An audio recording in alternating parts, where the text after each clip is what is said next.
Dok, mungkin di luar sana juga ada teman-teman tadi yang orang yang pernah mengalami kusta atau yang sedang berjuang untuk bisa lepas dari kusta. Berobat sekian lama, minum obat tiap hari, itu gimana sih dok supaya mereka tuh bisa memaintain motivasi, semangat untuk oke, saya harus bebas dari kusta gitu? Tentu dukungan keluarga diperlukan ya, dan juga sesama orang yang pernah mengalami kusta juga bisa membuat jejaring ya, untuk bisa menguatkan, saya bisa sembuh loh seperti ini, saya dulu seperti ini. Banyak yang mereka sudah harus minum obat tapi tidak mau minum obat lah. Pendamping sesama OYPMK ini bisa memberikan penguatan-penguatan.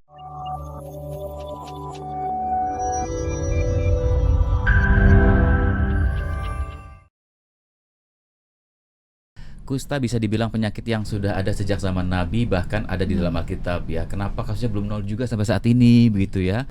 Memang butuh komitmen semua pihak, stakeholders, termasuk negara, karena negara yang punya policy ya Pak Agus. Betul. Jadi kalau sampai hari ini kami di NLR atau di komunitas kita punya asosiasi federasi namanya ILAB. Jadi upaya bersama asosiasi organisasi seluruh dunia yang ngurus kusta itu ada. Kita punya ILAB, ada juga Global Leprosy Zero Leprosy Program. Jadi kawan-kawan itu dan berdiskusi. Kalau sampai hari ini sebenarnya nggak ada mutasi, nggak ada lah riset yang kemudian menunjukkan ada perubahan karena mutasi kemudian jadi lebih sulit.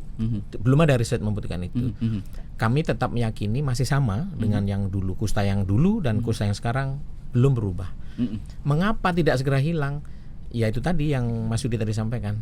Kayaknya memang perlu komitmen yang kuat dari duty bearer ini, negara termasuk pemerintah daerah gitu, untuk jangan memasang kusta di prioritas paling bawah, jadi bottom gitu ya. Prioritaskan sehingga kemudian upaya mencari kasusnya sungguh-sungguh, cakupan mencari pengobatannya juga cukup, obat yang katanya gratis tadi memang gratis itu tersedia benar pada saat dibutuhkan. Kalau kita mau aktif mencegah, kan mau mendistribusikan rifampicin itu satu. Pada saat kita memang ada obat di tempat itu. Nah, seringkali memang masih ada di lapangan. Ya, obat itu ada tapi ada di gudang mana belum sampai ke puskesmas yang daerah paling jauh. Nah, itu ada kendala ini. Nah, untuk mendistribusikan obat sampai ke tempatnya, komitmen daerah juga harus ada. Jadi misalnya obat sudah sampai masuk Indonesia, ada di gudang farmasi di provinsi misalnya, untuk sampai ke puskesmas yang distribusikanlah gitu ya. Jadi cakupan, ada banyak cerita cakupan pencarian kasus dan pengobatan itu paling kurang dari 25% lah menurut catatan kami di wilayah yang kita bekerja. Ibaratnya ada kabupaten punya 25 desa. Kusta ini kita tahu ini endemik kusta. Tahun ini dilakukan hanya 3 desa. Nanti tahun depan pindah desa lain. Ya nggak akan selesai-selesai. Padahal harusnya ya seluruhnya 80% paling nggak cakupannya dilakukan dengan kita punya terminologi 3C gitu ya. Harus ada komitmen satu, kemudian dilakukan secara kontinu, terus menerus ini 5 tahun terus menerus gitu sampai turun kasusnya, kontinu. Coveragenya harus di atas 80% dari wilayah itu, terus dilakukan secara berkualitas. Jadi ketika mencari kasus dilakukan dengan kan ada pedoman sudah dibikin nih, guideline-nya sudah dibikin oleh Kemenkes. Jalankan langkah-langkah itu sesuai dengan guideline 3C dengan tadi. 3C. Jadi komitmen, kemudian continue, kemudian coverage-nya, lalu quality. So triple CQ. Yes, ini penting ya. Baik, dokter, ini agak praktis nih dok. Pertanyaan dari Fahrian Nur di Kecamatan Muara Muntai, Kutai, Kalimantan Timur, Kertanegara. Benarkah memakan ikan atau daging mentah atau yang belum dimasak mempunyai potensi terkena penyakit kusta, dok? Saya kira tidak ya. Tidak ya. Karena, aman ya. Karena penularannya kan lewat droplet. Pernafasan ya, bukan karena makanan atau apa, atau ada yang bilang katanya berhubungan waktu menstruasi dan sebagainya. Saya kira enggak. Ini banyak mitos-mitos yang harus diluruskan. Terus karena kutukan, nah itu mitos yang enggak. Nah, itu juga banyak di daerah-daerah terutama Pak, itu yang mungkin literasi kesehatannya masih belum begitu baik begitu ya.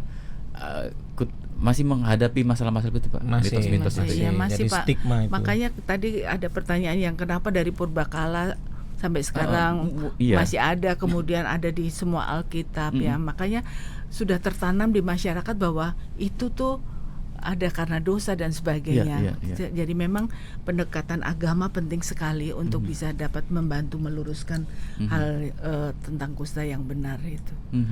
Itu Jadi, stigma yang ini sangat stigma. sulit. Jadi kusta itu sahabat-sahabat semuanya, kusta itu penyakit biasa. Disebabkan oleh bakteri, udah tahu kita bakterinya. Kita tahu cara mengobatinya. Ada obatnya tersedia gratis di puskesmas. Kemudian kita tahu cara mencegahnya dengan yang kita sebut dengan post exposure chemoprophylaxis, pemberian obat post exposure prophylaxis, pemberian obat pencegahan. Kalau itu dilakukan, ya dicegah bisa, dicari, dicegah, yang kena diobati, 20 orang kontak dekatnya dikasih obat pencegahan, terus dilakukan, turun kasusnya. Nah, ini menurut genetik gak, Dok? Ada pertanyaan dari Bu Kristi nih. Apakah kusta diturunkan secara genetik dari ibu ke janinnya? Enggak. Bukan keturunan, tapi ketularan mungkin. Ketularan. Ya. Ya berarti sekali lagi nularnya kan pernapasan. Kalau orang tua ke anak, ya berarti kan dia dekat ini. Apalagi dia sakit, komunikasi dekat begini. belum minum obat ibunya, ya bisa ketularan, tapi bukan keturunan. Sahabat-sahabat semuanya, kusta itu menurut kajian kami, kusta itu begitu minum obat MDT di dosis pertama, seminggu pertama ini sudah nggak akan nular lagi tuh. 2 minggu lah. 2 minggu ya, Dok. Kalau sudah minum obatnya dia nggak akan nular lagi, nggak akan menularkan lagi. Ya, pembawanya loyo, ini, kumannya sudah. Tapi harus tetap minum obat sampai tuntas, biar betul-betul sembuh. Yang tadi 18 bulan tadi ya, Dok ya. 12 paket ya. Dok, mungkin di luar sana juga ada teman-teman tadi yang orang yang pernah mengalami kusta atau yang sedang berjuang untuk bisa lepas dari kusta. Berobat sekian lama, minum obat tiap hari, itu gimana sih, Dok, supaya mereka tuh bisa memaintain motivasi, semangat untuk saya harus bebas dari kusta gitu. Tentu dukungan keluarga diperlukan ya, dan juga sesama orang yang pernah mengalami kusta juga bisa membuat jejaring ya, untuk bisa menguatkan, saya bisa sembuh loh seperti ini, saya dulu seperti ini. Banyak yang mereka sudah harus minum obat tapi tidak mau minum obat lah. Pendamping sesama OYPMK ini bisa memberikan penguatan. Jadi memang kita juga punya program untuk pemberdayaan teman-teman yang mengalami kusta itu, untuk jadi peer counseling ya, kemudian juga untuk peningkatan kapasitas supaya dia juga bisa menyuarakan hak-haknya seperti itu. Karena semakin dia stigma, semakin tertutup ini dan aksesnya dan tidak akan terdengar di masyarakat. Beda dengan HIV, terdengar sekali ya.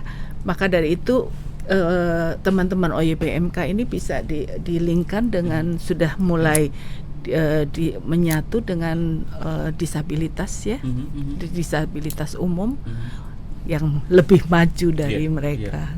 Nanti kita bicara inklusi ya Pak Agus ya, tadi disampaikan ya, supaya mendapat kesempatan yang sama, mereka tidak semakin rendah diri gitu ya.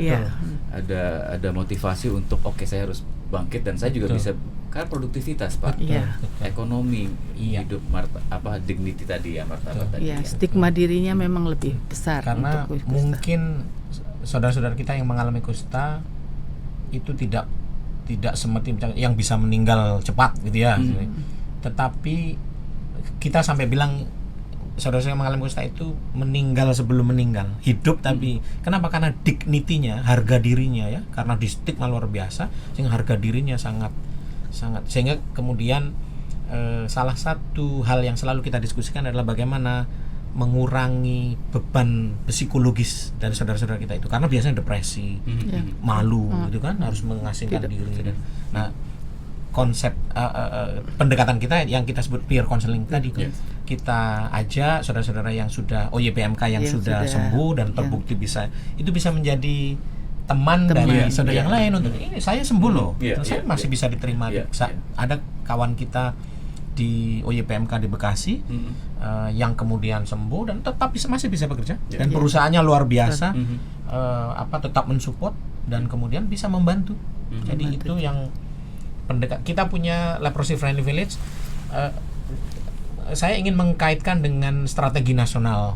Di strategi nasional itu sudah ada rencana aksi nasional untuk eliminasi kusta itu sebenarnya sudah ada dan masih relevan. Dan salah satu strateginya itu mobilisasi masyarakat. Artinya banyak pihak, jadi nggak bisa Kemenkes sendirian, nggak bisa dinas sendiri, nggak bisa. Maka masyarakat, Radio Sonora ini salah satunya. Ini upaya untuk mengedukasi publik bahwa stigma salah persepsi yang selama ini berkembang. Itu membantu meluruskan sehingga kemudian banyak pihak, tokoh agama, tokoh-tokoh kader di pendidikan itu bisa turut untuk meluruskan informasi terkait dengan kusta. Informasi yang salah itulah yang memperparah stigma.